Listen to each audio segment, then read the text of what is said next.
नमस्कार, आर न्यूजच्या शनिवार दिनांक 10 फेब्रुवारीच्या बातमीपत्रात आपलं मनपूर्वक स्वागत। या बातमीपत्राचे प्रायोजक आहेत महालक्ष्मी टीएमटी बार्स, नाते अविरत जुळते आणि प्रत्येकाच्या मनातील चव जपणारे महालक्ष्मी सुरेश मसाले। आजच्या बातमीपत्रात प्रथम पाहूयात गल्लीपासून ते दिल्लीपर्यंतच्या ताज्या घडामोडींचा धावता आढावा आणि स्थानिक बातम्यांमध्ये पाहूयात राज्यातील सर्व घटकांच्या हितासाठी सत्तेत जाण्यासाठीचा निर्णय। उपमुख्यमंत्री अजितदादा पवार यांचं प्रतिपादन। नूल इथं झाला सुरगीश्वर मठाच्या सांस्कृतिक भवनाचा पायाभरणी कार्यक्रम।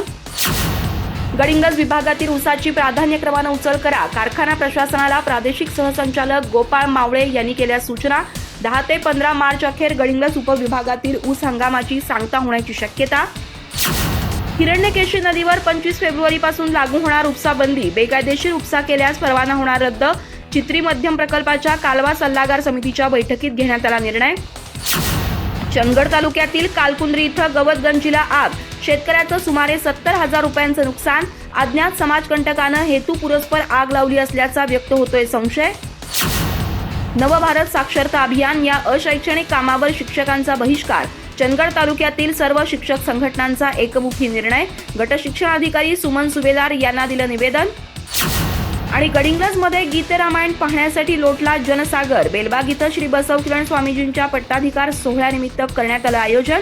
गडिंग्लज आणि परिसरातून महिला भगिनींसह आबाल वृद्धांनी केली गर्दी।